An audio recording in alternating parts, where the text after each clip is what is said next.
tal? ¿Cómo están? Me da mucho gusto saludarlos y darles la bienvenida a este primer podcast. Vamos a estar compartiendo con ustedes, trayendo artistas, un podcast llamado Concepto Arte, en lo que la dinámica va a ser abordar 1, 2 o 3 conceptos de interés general. Y el día de hoy me da mucho gusto presentarles a Diego Rafael, alguien a quien admiro y que en la actualidad, pues ahora sí que está junto. Bienvenido, Rafael.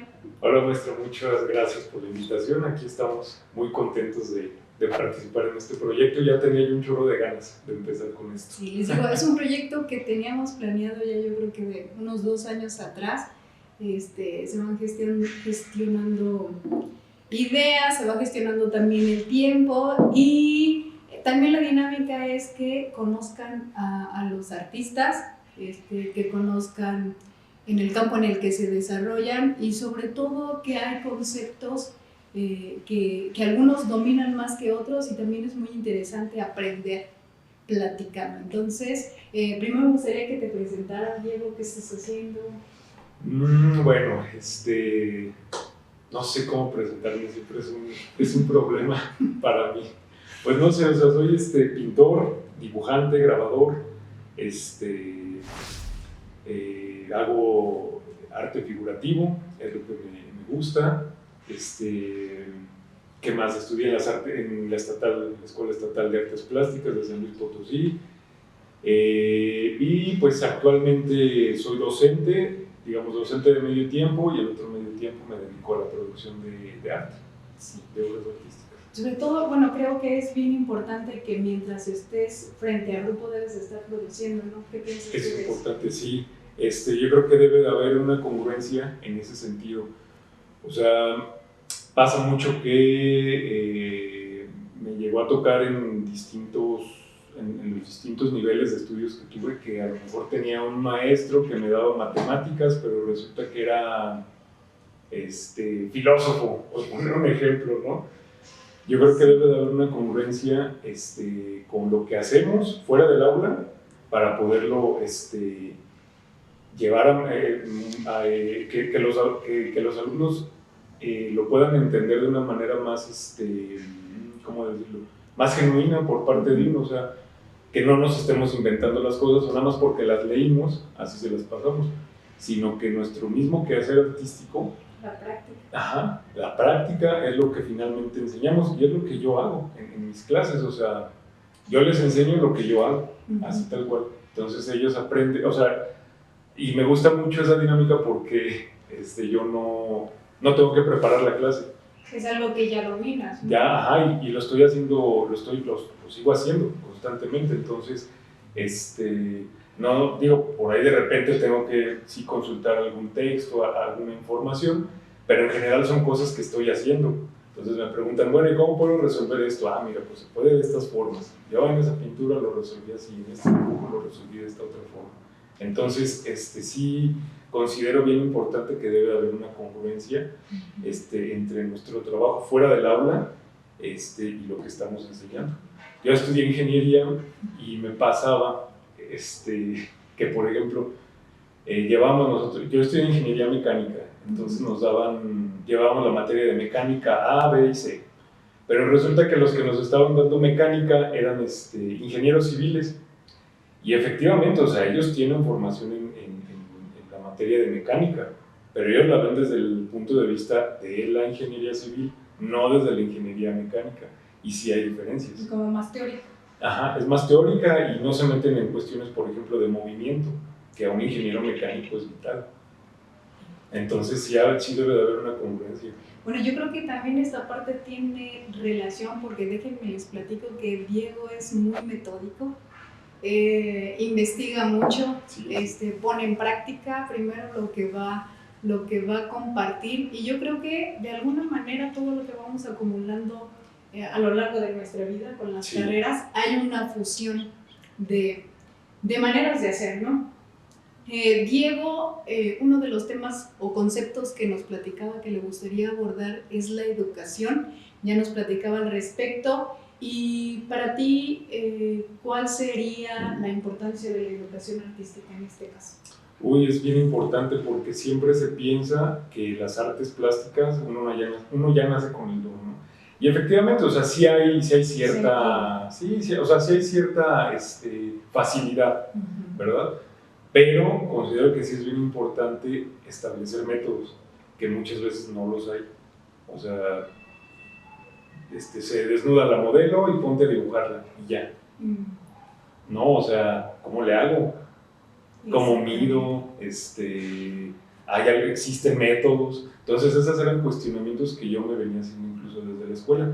Y yo mismo he estado generando metodologías y programas de educación. O sea, por ejemplo, para dibujo tengo un método que es el que yo les enseño. Les explico bien cuáles son las limitaciones del método, porque no abarca todos los tipos de dibujos, sirve para ciertas cosas, ¿no? Igual con pintura, con el tiempo he estado desarrollando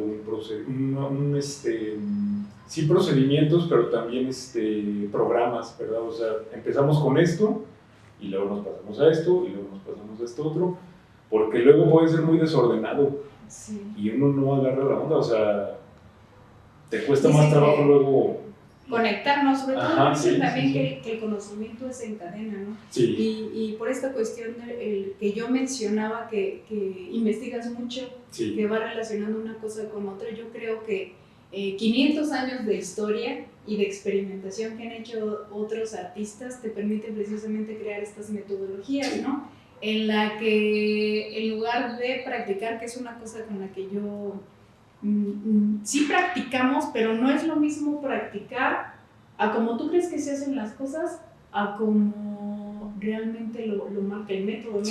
Por ahí vi que diste un taller del método Vargas, que me parece muy, muy interesante. Ahorita que platicabas sobre todo del desnudo, ¿no? Y que hay métodos que son muy específicos. Sí, exactamente.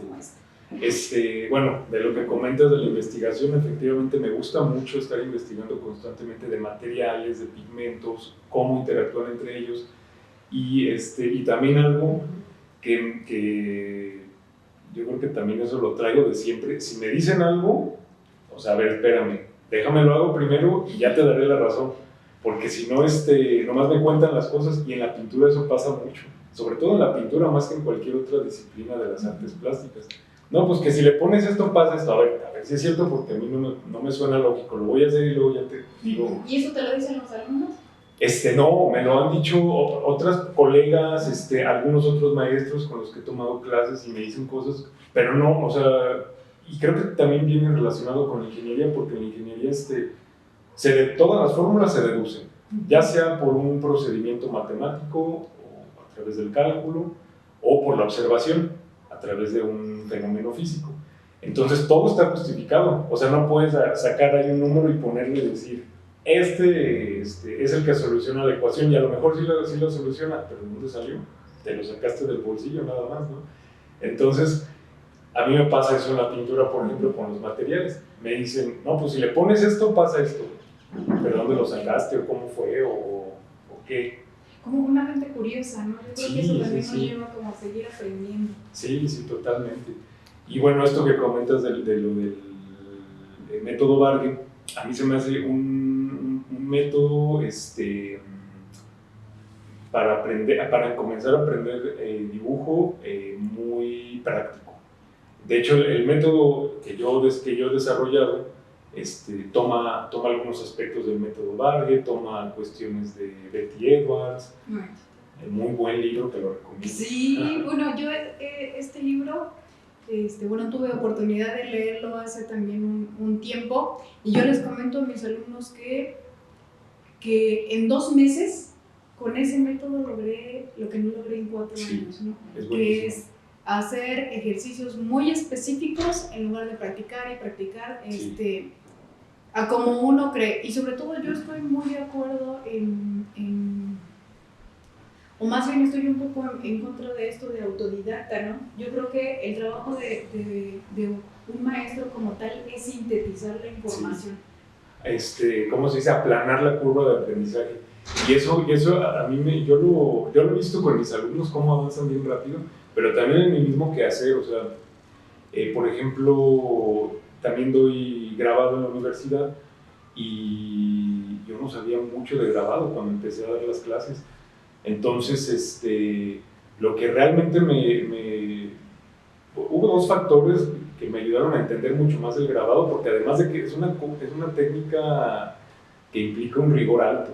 O sea, ya se te manchó el papel, ya... O desde la presión de la prensa. Ah, exactamente. Sí, simplemente la presión de la prensa ya es una cosa, ¿no?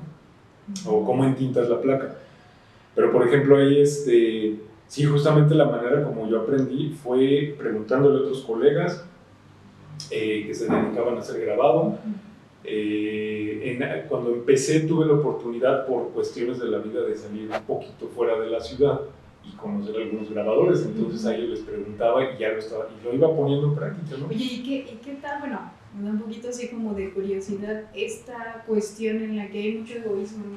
Entonces, sí, cuando tú preguntas algo, ¿cuál es la respuesta? Siento que está bien raro esa cosa. Yo no me guardo nada, o sea, yo sí se los digo todo.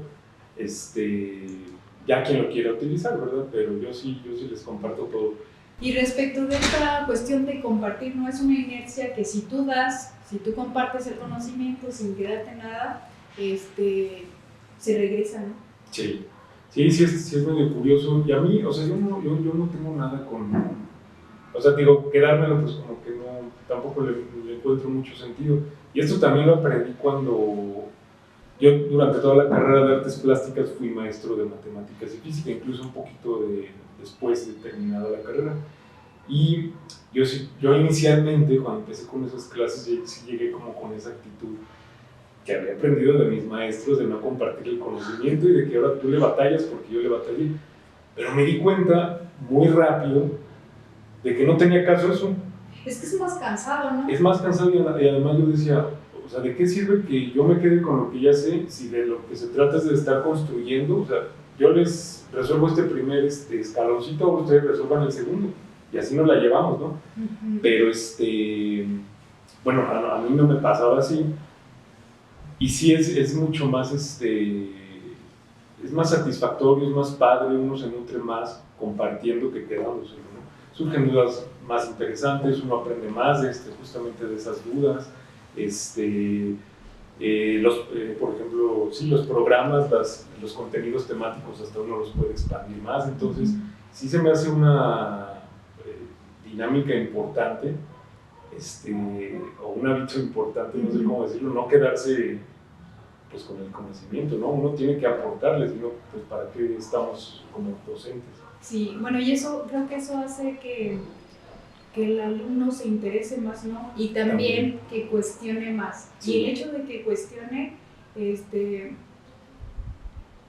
hace formular como procesos, métodos, sí, análisis totalmente diferentes que finalmente ahí el que termina aprendiendo es... Sí, sí, totalmente. Sí, uno se retroalimenta de todas esas dudas, de todas esas... tropiezos que también va teniendo el alumno, que justamente también se está retando a sí mismo porque le interesa, genera ese interés en generar una obra importante y relevante para él o para ella, y a partir de ahí uno se nutre, ¿no? O sea, porque también uno se compromete más con el trabajo del alumno. Sí.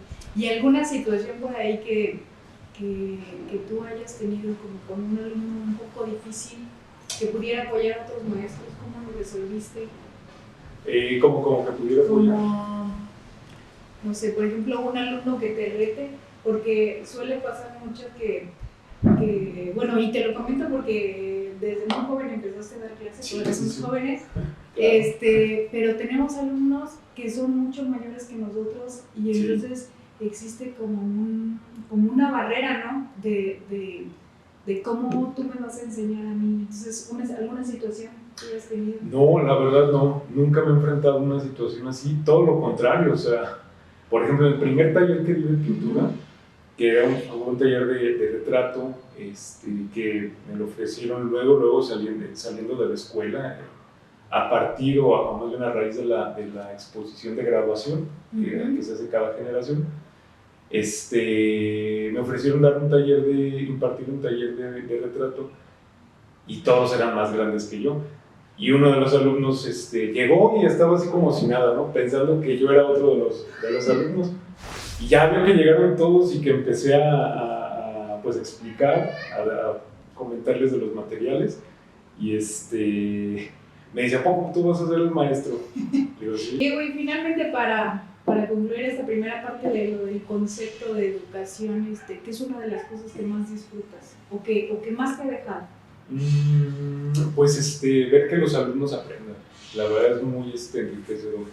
Porque, pues como son métodos que yo he desarrollado, pues yo los pongo a prueba con mis alumnos. Y ver que hay resultados es muy enriquecedor para mí. ¿Sí? Y ver que ellos mismos hasta se sorprenden de lo que pueden lograr. Esa ha sido una de las grandes satisfacciones que me he llevado. Y también otra es que, como dicen por ahí, la mejor manera de aprender es enseñar. Y definitivamente desde que daba clases de matemáticas y física hasta el día de hoy, donde verdaderamente se aprende, es obviamente la práctica, pero también enseñando. Porque no puedes enseñar algo que no has interiorizado, que no has entendido. Entonces también te reta a entenderlo, a seguir investigando y te van nutriendo finalmente. Entonces yo creo que esos dos aspectos son los que me llevo de la educación artística. Ok, y para que les dejes tus datos sobre tu sí, pues sí. Órale, pues yo doy clases los sábados, tengo un grupo los sábados de 10 a 1 de la tarde, también Carmona 945. Ahí me pueden buscar en mis redes y mandarme un mensajito, ya se los contesto y nos ponemos de acuerdo. ¿Para que abras otro grupo también? Para que abra otro grupo, sí, a ver si entre semana me gustaría ver otro grupo, pero pues andamos en eso. ¿Cuáles son las redes? Mis redes tengo en Facebook, en Instagram y en TikTok recientemente. Diego Rafael, bueno, búsquenme como Diego Rafael y en todas creo que tengo la misma foto de portada, entonces me van a encontrar fácilmente. Lo van a reconocer. La verdad, sí. Ajá. Sí, bueno, y otro de los conceptos que también me pareció muy interesante y que quiere abordar Diego es esta parte del proceso creativo. Del proceso creativo, un temazo, un gran tema. Que a mí me costó, bueno, o sea, no quiere decir que ya lo tengo como que todo resuelto, porque sigue siendo un proceso que va madurando, que uno va aprendiendo, que se va contestando algunas preguntas, planteando otras, replanteando algunas otras que ya estaban, en fin, es un ir y venir en el proceso creativo. Pero que actualmente me siento satisfecho con lo que he alcanzado en ese sentido, pero sigo buscándole, o sea, sigo interrogándome, sigo buscando nuevas maneras y bueno, con esta idea también de encontrar la voz propia, ¿no?, dentro de las artes. Y es un proceso difícil y muy personal también. Sí, y aquí, ¿cómo empieza el proceso creativo de Diego Rafael? ¿Cómo empieza? Y eso se lo aprendió usted, maestra. Y, o sea, cuando usted lo dijo a mí no me cuadraba, me resultaba un poquito difícil entenderlo. Justo porque yo vengo de la ingeniería que es muy metódica. Entonces a veces me costaba, y todavía me cuesta, pero mucho menos, pero me costaba mucho entender ciertas situaciones de que déjate llevar, ¿no? Pero un aspecto así que usted comentaba era, lo tengo muy presente, que usted decía que, bueno, que más primero usted hacía la pieza y ya después le encontraba el significado. Más o menos estoy trabajando así, porque antes yo decía, no sé, quiero hablar de la maternidad, por ejemplo, o no sé, de cualquier tema. Y entonces, más bien yo empezaba como a buscar conceptos o imágenes o cualquier cosa relacionada con el tema. Y ya, a partir de ahí trabajaba, pero se me hacía que era demasiado estricto, como que muy racional. Demasiado racional y no me daba ciertas libertades. Entonces ahora más bien como ya llevo alrededor de un poquito más de un año, o un año más o menos, trabajando con algo así, una cosa que le llaman asociación libre, que también usted la ha mencionado con otras palabras. Pero sí, o sea, realmente yo veo una imagen de lo que sea, una escena de algo, y ya, me llama la atención. Ya empiezo a ver qué puedo resolver, o sea, qué hago con esa imagen o con esa cosa que me llamó la atención. Y a partir de ahí empiezo a resolver. Entonces, así es como yo trabajo. ¿Tú crees que esta cuestión de ver una imagen y que te jales tiene que ver con algo como inconsciente? Sí, porque me ha pasado, me gustaría, si quiere detrás de cámaras hablamos de eso, porque son unas piezas que tengo inéditas. Okay. Como son bueno, vamos a tener otro podcast ya padre. Cuando salgan las piezas. Perfecto, sí, yo muy contento de compartirlo, claro que sí. Sí, porque son justamente de una serie que estoy trabajando. Entonces, me pasó algo bien curioso, que justo como usted lo comenta, o sea, ya que tienes la pieza es cuando le encuentras el significado, pero antes no, o sea, me mueve, la empiezo a resolver, ya como de una manera quizás entre inconsciente y consciente, ¿no? O sea, le voy metiendo elementos así que, o sea, que digo, no, pues a mí me gustaría poner tal elemento, ya lo busco y se lo trato de integrar si es que se puede, ¿verdad? Pero también en ese mismo procedimiento, mientras lo voy resolviendo, me brinca algo más y ahí es cuando lo voy colocando, lo voy armando y tratando de generar como un concepto, una idea, pero tampoco me clavo mucho con eso, porque también otra vez es entrarle como a lo racional. Entonces sí dejo mucho, me dejo fluir. Sí, totalmente intuitivo, porque si no, uno sí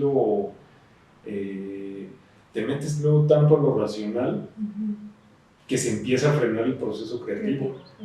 Que también les quiero compartir algo de eso que leí en un libro que se llama, es el de la inteligencia emocional de Daniel Goleman, que era justamente cuando yo estaba en búsqueda de estos procesos creativos, porque yo no podía, o sea, era tan racional que eso ya me estaba deteniendo en la creación artística.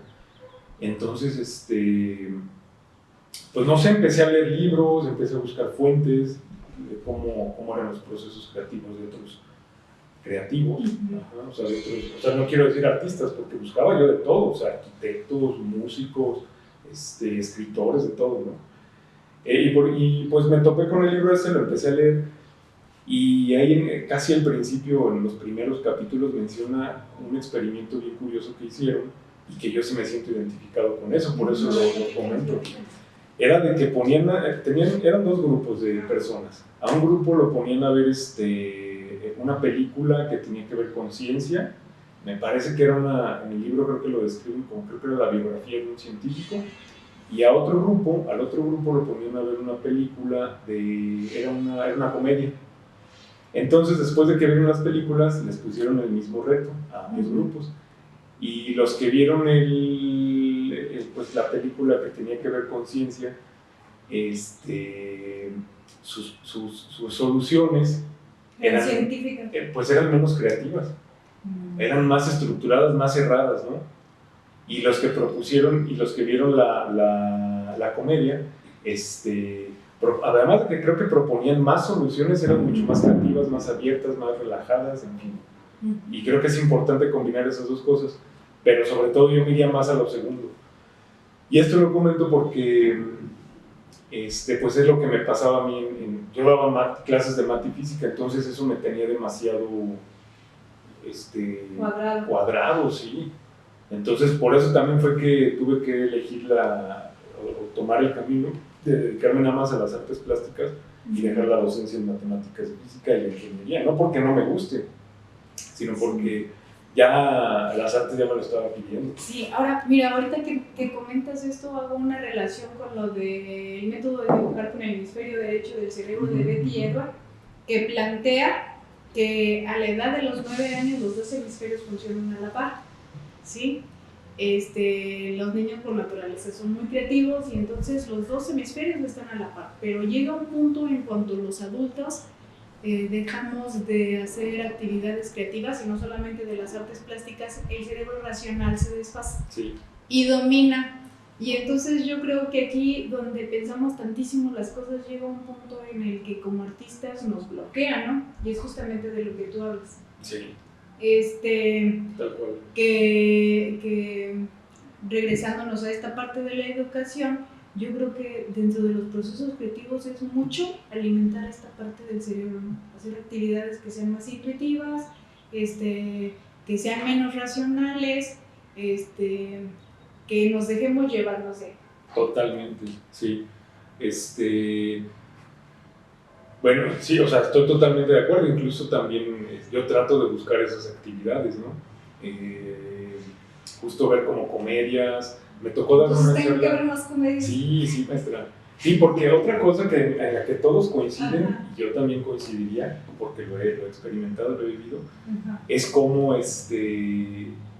la creatividad, o bueno, las ideas buenas se dan en el momento de relajación, ¿verdad? O sea, justo cuando nos estamos bañando, que ya estamos relajados, ya no estamos pensando en trabajo, ajá. Cuando estamos con los amigos cotorreando, cuando estamos a punto de dormirnos, que por ejemplo eso nos remite mucho a Dalí, ¿verdad? Ya ve que hacía su método de que justo antes de dormirse creo que dejaba caer algo que traía en las manos. Entonces azotaba en el piso y eso lo despertaba, pero ya lo dejaba como una idea que generaba el subconsciente. Incluso Michael Jackson, me parece, sí. Y esta anécdota, si no mal recuerdo, sale en un libro de Daniel Goleman que se llama, no me acuerdo cómo se llama, pero es de la creatividad. O sea, sin bronca lo encuentran ahí en internet o lo pueden comprar. Es el mismo autor, Daniel Goleman, y él habla de esta experiencia de Michael Jackson en la que Michael Jackson estaba dormido, entonces, o ya estaba así como ya entrando en el sueño, y fue cuando le vino una idea y en ese momento la anota, y ya se duerme y finalmente se convierte en una canción, ¿no? Pero justamente así funciona la creatividad. Es como estar atento a los estímulos, ¿no? Sí. Bueno, retomando esta cuestión que tiene que ver con el proceso creativo y lo que mencionábamos, que cómo el artista debe estar como atento a las señales, ¿no? Y sobre todo, no negarse a, ¿cómo decirlo? Como a la esencia propia. Yo siempre he abogado mucho por la esencia propia del artista. Sí. A mí me pasa, y de hecho también digo, es como que decía al principio, como pues esto de los procesos creativos y la formación artística, porque yo me considero que todavía me sigo formando, ¿no? Aunque ya haya estudiado una licenciatura, pero ese proceso de aceptación es bien importante porque a veces admiramos tanto a ciertos artistas, a nuestros artistas favoritos, que nos queremos parecer a ellos o queremos hacer cosas como ellos. Pues la verdad es que no va a pasar. No va a pasar. Sí, hay como cierta influencia. Claro, sí, sin duda la hay y sin duda uno aprende de ellos, ¿verdad? Pero, por ejemplo, a mí me pasa que luego quiero parecerme mucho a ellos o quiero aspirar a cosas como lo que ellos hicieron, pero realmente no va a pasar porque para empezar son contextos diferentes, periodos de tiempo diferentes, ajá, y aunque viviéramos en el mismo tiempo, somos individuos diferentes y cada quien va a trabajar de acuerdo a lo que es. Entonces yo creo que una parte bien importante de las artes es aceptar lo que podemos hacer como artistas.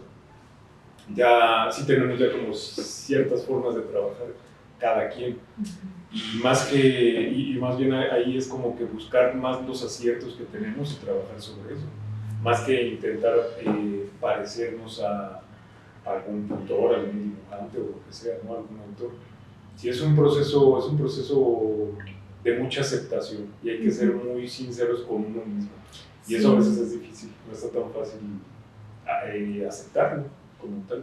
Sí, pero sí creo que finalmente vuelve a surgir, porque yo cuando llegué aquí me acuerdo que a mí me gusta mucho el paisaje y me decían, no, es que el paisaje ya pasó de moda y tienes que empezar a pintar otra cosa, y yo me acuerdo que toda la carrera pasé frustrada queriendo tener un estilo cuando tiene que ser algo más natural. Sí. Y yo me encuentro que ya después de mucho tiempo volví al paisaje, o sea, pero de una manera como, pues sí diferente, pero como artistas no es tan fácil, repito, renunciar como a la esencia. Exacto. Y respecto de los referentes, ¿no? A mí me pasa mucho, como tú dices, y yo creo que también te pasa, que nos enfocamos mucho a las facturas, a veces más que a las temáticas, por lo que dices que es de otra época. A mí me agrada mucho Ansel Kiefer y yo veo sus pinturas y me llegan, pero me gusta su factura, y trabaja temáticas de la guerra y es un tema que para nada yo trabajaría, ¿no? Sí, sí, sí. ¿Cuáles son, si tuvieras que hablar de algún motivo, cuáles son los motivos que más se repiten en tu obra? Pues definitivamente es la figura humana, o sea, me gusta mucho trabajar la figura humana y, digamos, como dentro de la figura humana, el retrato la verdad es que me fascina, o sea, me encanta porque se puede aprender, yo creo que prácticamente todo lo de la pintura en un buen retrato. O sea, desde, por ejemplo, la tridimensión que tiene que ver con materiales, no se diga la teoría del color, no se diga cuestiones de estructura, de forma. Y otra cosa que se me hace bien interesante del retrato,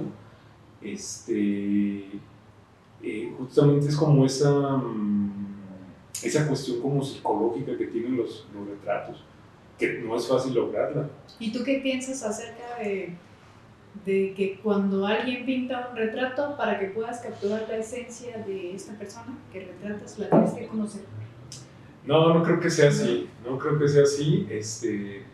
porque la pintura tiene otros valores que no necesariamente, por ejemplo, tendrían que ver con el parecido,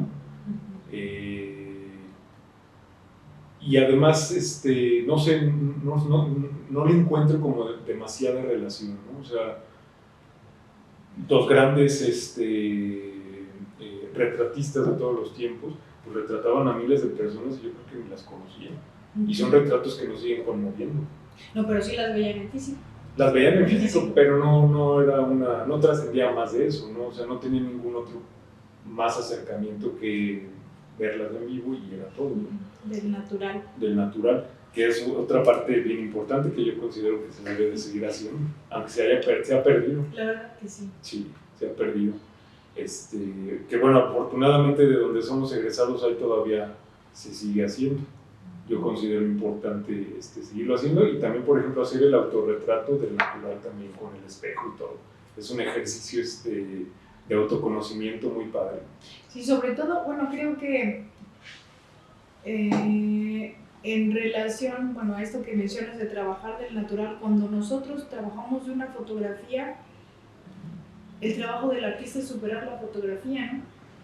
No, o sea, bueno, no sé en qué sentido, o sea. En el sentido en el que, por ejemplo, si tú tienes una pieza, bueno, el retrato y la iluminación baña la cara con la misma intensidad de luz, pero tú en algo bidimensional le tienes que decir al espectador que está atrás, entonces hay una manipulación de la fotografía. Y eso es lo que hacían los grandes maestros, ¿no? Sí, sí. Es que bueno, a mí no, para empezar no me interesa entenderlo como que y lo traigo también a la mesa, lo de las inteligencias artificiales, o sea, así como que la inteligencia artificial esté compitiendo en la pintura en la fotografía, o todas contra todas, yo no lo veo así de que una tenga que superar a la otra porque son medios diferentes.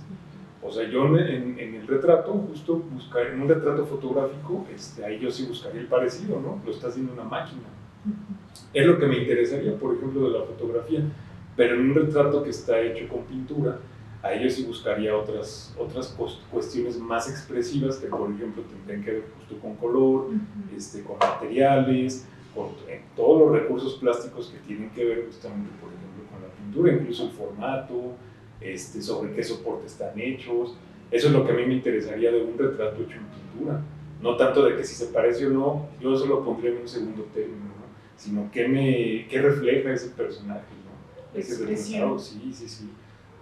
O un aspecto que a mí, que he estado practicándolo, y que todos los grandes pintores lo tienen, es cómo mueven el pincel. O sea, Rembrandt, su pincelada es de él, la de Velázquez, la de Sorolla, la de el que sea. O sea, todos tienen su pincelada y esa cosa se me hace fenomenal. ¿Tú crees que eso tiene que ver con la personalidad del artista? Bueno, yo porque he visto así alumnas que dicen, bueno, quiero hacer esto que es como muy pulido, pero son de personalidades así como muy aceleradas y la pincelada, bueno, finalmente la factura, lo que tú dices que cómo mueve el pincel habla mucho de cómo es la persona, ¿no? Sí, yo creo que sí, totalmente Yo pensaría que sí, porque justamente al final de cuentas la obra de arte, la que sea, o sea, de música, de danza, de teatro, de las artes plásticas, es un reflejo del individuo. Por más que estemos hablando de la revolución industrial, de lo que sea, finalmente es un reflejo de nosotros mismos. No nos podemos escapar de eso. Y entonces se nota en uno u otro aspecto, que puede ser justamente el tipo de pincelada, la paleta, etc. O sea, yo creo que ahí no nos escapamos de eso. Habla de nosotros, es una autobiografía. Otro de los conceptos que también me pareció muy acertado y que también es muy polémico es esta cuestión que tiene que ver con los concursos de pintura. ¿Qué nos puedes platicar al respecto? Pues primero que estemos conscientes que literalmente son un volado. Así. O sea, una vez me dijeron algo que sí. Me dijeron dos cosas. Una fue ni la peor, por ejemplo, en el caso de pintura, ni la peor pintura gana, no, pero ni la mejor pintura gana, ni la peor pierde. Entonces, puede dar cualquier cosa. Así es con los concursos. Como dices, es un volado.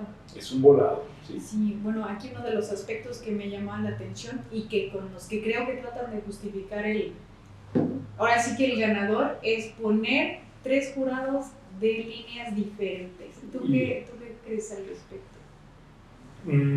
Se me hace una cosa complicada, porque por ejemplo en el PECDA y en el FONCA he sabido que así lo manejan, ¿no? O sea, ponen a un filósofo, ponen a un editor de libros y ponen a un dibujante, ya llegan cebolas y escójanle ahí a ver quién queda. Se me hace difícil escogerlo desde ahí porque, por ejemplo, pues, o sea, ¿cómo un filósofo va a saber, podrán tener mucho conocimiento y todo, pero cómo van a saber de un buen proyecto de pintura? O a menos que sea un filósofo que se dedique a estudiar la pintura, ¿no? O de escultura o de lo que sea, ¿no? Entonces, yo estaría de acuerdo a lo mejor, si se va a hacer de esa manera, pues que pongan entonces a tres, pero dentro de la misma disciplina, ¿verdad? O sea, o me refiero dentro de la misma... O sea, 3 que tengan que ver con la disciplina. Con las artes plásticas. 3 que tengan que ver como con redacción de proyectos. Ajá, sí, una cosa así, pero no ponerlos tan variados, porque si no, sí mete demasiado ruido. Y creo que eso también lo han hecho en el 20 de noviembre, eso me lo comentó un colega, que metían, por ejemplo, metieron a un pintor, pero son los que evalúan creo que todo. O sea, metían a un pintor, luego metían a una persona que escribía, a un literato, y no me acuerdo quién más habían metido, ¿no? Entonces ellos evaluaban todo o gran parte de los premios 20 de noviembre. Entonces, pues sí, a lo mejor el pintor le sabe mucho la pintura, pero la escultura no. Sí, pero estoy de acuerdo que también un pintor no lo va, ¿cómo te diré? Por más que queramos ser como equitativos en esta cuestión de la pintura, siempre va a haber algo que te jala. A lo mejor el artista es abstracto. A eso iba. Y entonces va a ganar un abstracto. Es figurativo y va a ganar un figurativo. Y no quiere decir que uno sea mejor que el otro, no, sí es... Sí, a eso iba. O sea, es que luego por eso digo que es un volado, o sea, vamos a decir que entonces es un concurso de pintura y ponen a puros pintores, pero efectivamente ponen a un figurativo, ponen a un abstracto y ponen a un pintor que esté más orientado al conceptual. Pues échale ahí a ver cuál gana. O sea, está cañón, sí es difícil. O si mayormente son abstractos y ponen a un figurativo, pues ya sabemos que va a ganar. Definitivamente lo que va a ganar va a ser el abstracto. ¿Por qué? Porque simplemente si son 3 votos, 2 contra 1, gana el abstracto. Entonces, son un volado. Y también le dan, ¿no? No es que para nada que yo tenga algo en contra de alguien que ya tenga bastante trayectoria, pero generalmente suele ser un poquito más cerrado, ¿no? Sí. Hay menos apertura como las nuevas propuestas. Exacto. Y también algo que yo he visto mucho en los concursos es que se buscan propuestas nuevas, pero también es muy complejo, ¿no? O sea, tratar de encontrar algo nuevo ya se me hace ¿cómo decirlo? O sea, sería como alguien ya con mucha trayectoria. Sí, no, y ni así, y no sé tampoco necesariamente cuál sea el objetivo de que sea algo nuevo, o sea, o en qué sentido algo nuevo, porque se puede, a lo mejor la imagen como tal no es nueva, sigue siendo un retrato, pero a lo mejor innovó en los materiales, en el tratamiento, el soporte, el proceso de producción, o sea, hay muchas maneras de que sea nuevo. Sí, pero luego lo malo es que no hay lineamientos de cómo calificar precisamente eso, ¿no? Exactamente. Y bueno, yo personalmente sí me ha generado ciertos lineamientos porque luego veo piezas que a mí no me cuadran. Entonces yo mismo me empecé a generar ahí como la pregunta, bueno, si yo fuera juez, ¿cómo podría resolver esto? ¿Cómo saldría yo de la duda? Porque a veces se van a un extremo, pero tremendo, en los certámenes, ¿no? Entonces yo dije, bueno, para hacer más equitativo esto, voy a pensar yo empecé justamente a reflexionar. ¿Cuáles serían tus criterios? Mis criterios, como juez. Exactamente, como juez, no solamente si yo fuera a jugar, sino como juez de mi propia obra. Y es así como yo lo trabajo. Y yo encuentro cuatro, pues sí, como cuatro criterios, cuatro cosas que yo me fijo en mi obra, al menos primero para estar satisfecho conmigo mismo y luego ya pues meterle algún certamen, ¿no? Y el primerito que pongo es que tiene que tener un impacto visual, independientemente de lo que hagas. Tome nota. Tome nota de eso. Ahora que entren a los concursos. Sí. Y ahorita comento cuál fue el detonante de generar estos cuatro criterios, que ya los venía yo trabajando y es así como le decía maestra que es como yo trabajo, pero ahorita cuento la experiencia de dónde salió, que fue el año pasado, de hecho, en el 20 de noviembre, que fue medio polémico. Pero bueno, ahorita entramos a eso. La cosa es que, bueno, primero tiene que ser impacto visual, es decir, o sea, a los jueces les tiene que llamar la atención. Independientemente de lo que sea, paisaje, retrato, abstracto, lo que tú quieras, primero te tiene que atraer. A eso yo le llamo el impacto visual, ¿no? No los voy a poner en jerarquía, simplemente los voy a nombrar. Lo otro, pues, es el concepto, o sea, definitivamente, pues, sí tienes que tratar de decir algo con la pieza. O sea, no nada más pintar el bodegón porque sí. O sea, ¿qué quieren decir esos duraznos? ¿Qué quieren decir esas manzanas? Seguramente hay un concepto detrás. Entonces, ese es el segundo. El tercero sería que esté bien hecho, o sea, la técnica. Tiene que estar bien hecho, sea lo que sea abstracto, dentro de la figuración, aunque sea expresionista, tiene que estar bien hecho, el color tiene que estar limpio, la pincelada tiene que ser concisa, tiene que ser contundente. Finalmente, bueno, ya dije lo del impacto visual, lo del concepto, la técnica ¿cuál era el otro? La composición. La composición es un aspecto bien importante. Pero luego aquí hay otra polémica. ¿Qué pasa si tú hablas de composición no precisamente armónica? Porque también en la composición hubo ciertas corrientes que entonces ya rompieron con ella. Entonces, ¿cómo tú justificas esa parte? Con los otros cuatro. O sea, tiene que haber una tendencia. Pero porque yo lo veo así de sencillo. O sea, es como una mesa. Le falta alguna pata, pues ya esa mesa va a estar inestable. Le falta otra pata, la mesa se cae. Y eso me pasó a mí. O sea, bueno, eso yo lo vi en muchos concursos, pero por ejemplo en el 20 de noviembre del año pasado. Ya me acordé. Por ejemplo, en gráfica, a mí me gustaba la pieza, pero por ejemplo habían puesto 2 en mención honorífica que también, que yo decía, estas también son muy buenas. O sea, las 3 yo creo que eran o más bien eran muy competentes, las 3, pero nada más le dieron el premio a una. Y yo me quedé pensando, pero ¿por qué nada más a una? Y bueno, y además de eso, ¿por qué, sobre todo, ¿por qué me llamó la atención? Ya, o sea, fue ahí que empecé a generar estos 4 criterios. Y entonces lo que me di cuenta con esa pieza es que primordialmente esa pieza era conceptual. Las otras partes eran un poquito más débiles, por decirlo así, pues no se metía mucho con lo demás. Era demasiado conceptual. Entonces llamaba mucho la atención porque uno de esos 4 pilares para mí que yo comento era el que se destacaba más, y destacaba tanto que dejaba a los otros, pues ahí ni siquiera se contemplaban, ¿no? Entonces esa era una pieza que llamaba la atención por eso, teniendo los otros criterios, y que por eso ganó, porque en uno era demasiado evidente.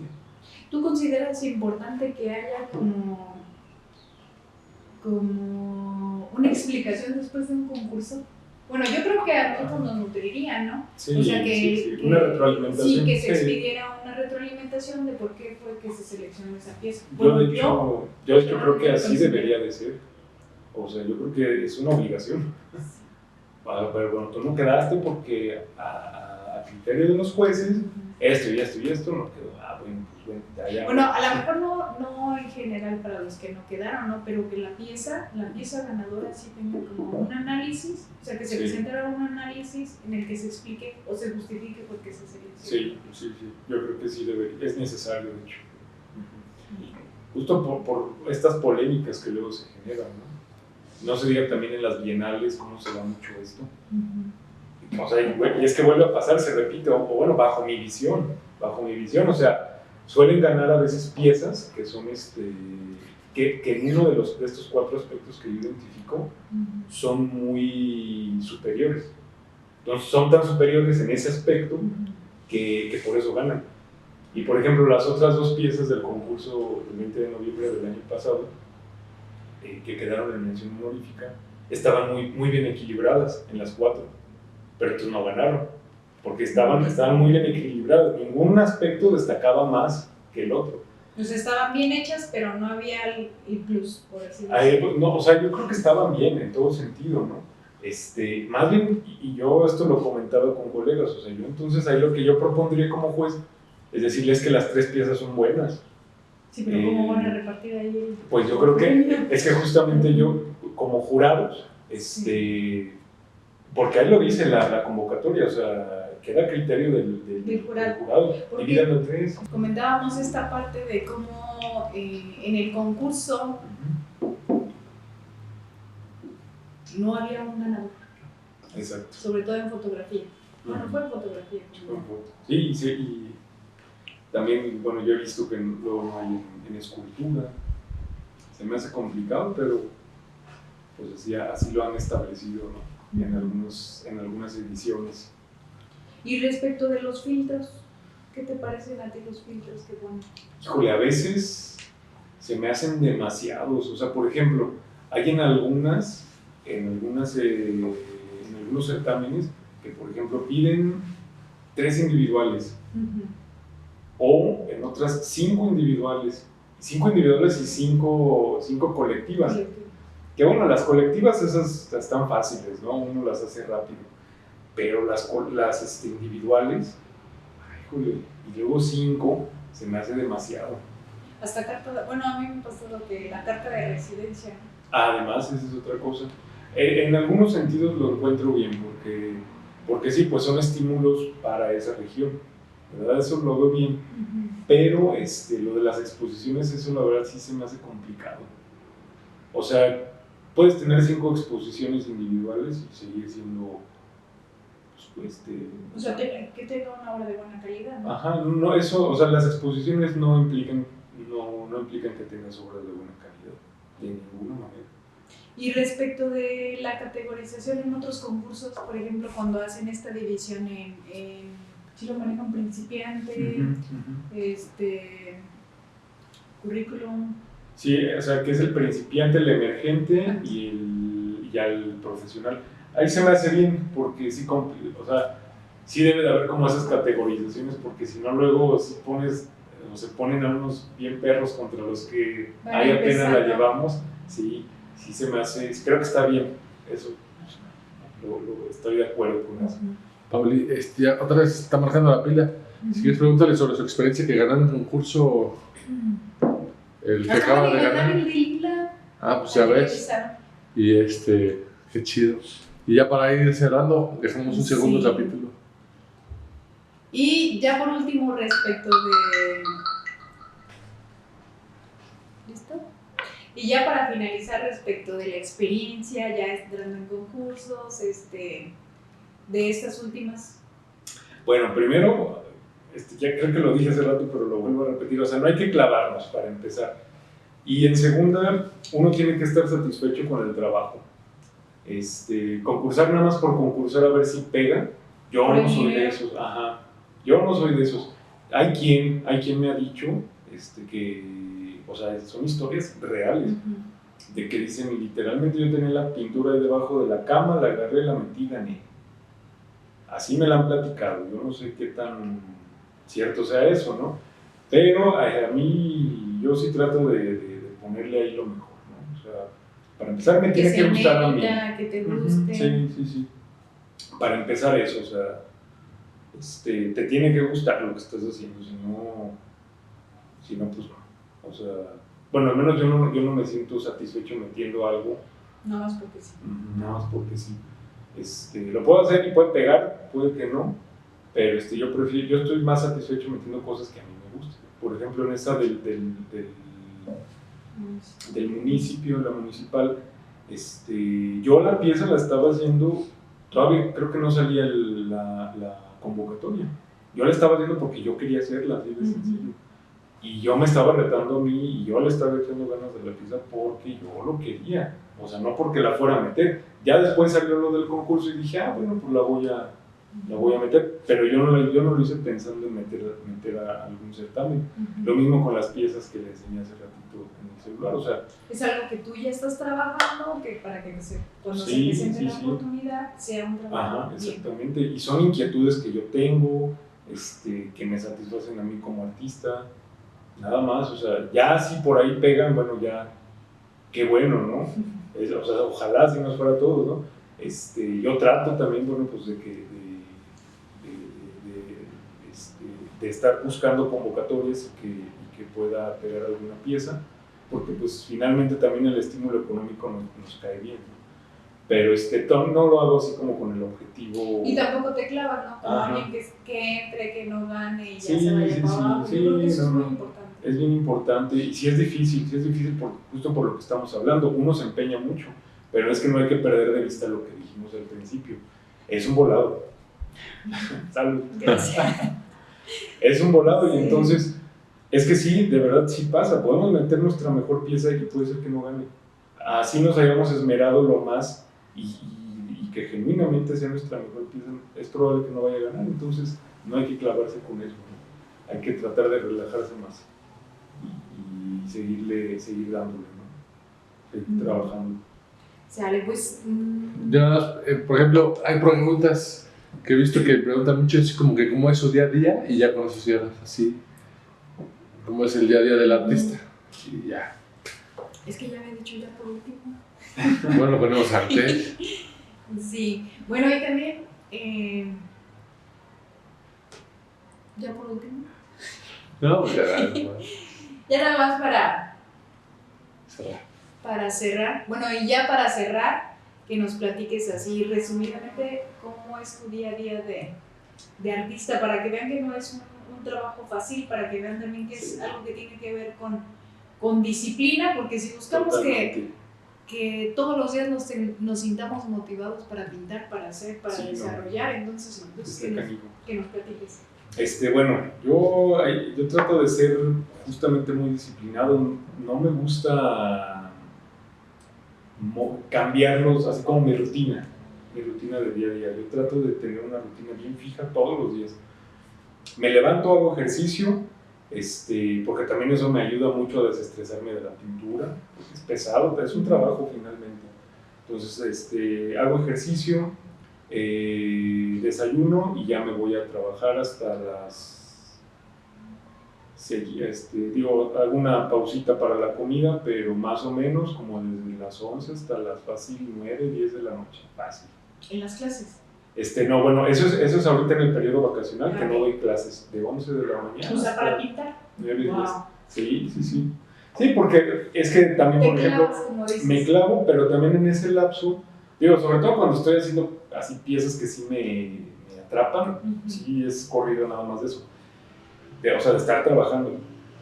Pero también en ese lapso, pues uno está alimentando las redes, está generando ese contenido para las redes, está checando alguna convocatoria, en fin.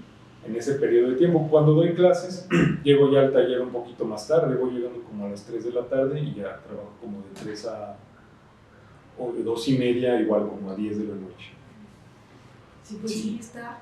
Bueno, Sí. ya verán las piezas y podrán ver cómo pues sí son muchas horas de trabajo. Sí, es que así es esto. Yo tampoco me la creía, y a veces tampoco me la creo. O sea, de que estoy ahí metido todo el día, pero es que así es esta profesión. Como cualquier otra, o sea, cuando yo también estuve en la zona industrial, pues iba creo que iba de 9 a 5. O sea, es lo mismo, nada más que acá es estar pintando, dibujando, grabando. También eso, le cambio, o sea, a veces ya me cansó la pintura, ya me fastidió, me voy al taller de grabado. O trabajar piezas a la par. También, sí. Sí, porque ahorita sus piezas están, bueno, ahorita me enseñó unas que están, y le digo, ¿qué dimensiones tiene? Y entonces ya sé por qué son tantas horas, ¿no? Sí. Por ahí, bueno, para que visiten sus redes sociales, igual todavía no las subes, ¿verdad? Todas. Esas no tengo muchas piezas inéditas. Sí, no, espérenlas por ahí. Yo creo que vamos a tener una segunda, tercera, cuarta sesión. Claro. Es una persona a la que le podemos aprender demasiado, que todavía tiene mucho para compartir. Y pues muchas gracias, Diego. Al contrario. Tenerte pronto por aquí, claro, y muchas gracias también por hacernos el honor. No, hombre, por lanzarnos. Al contrario, muchísimas gracias, el honor es mío y mucho éxito con este proyecto y gracias de nuevo. Sin más, bueno, agradecemos que nos hayan acompañado hasta aquí, una charla muy interesante y esperamos pronto poder compartir con ustedes nuevo contenido.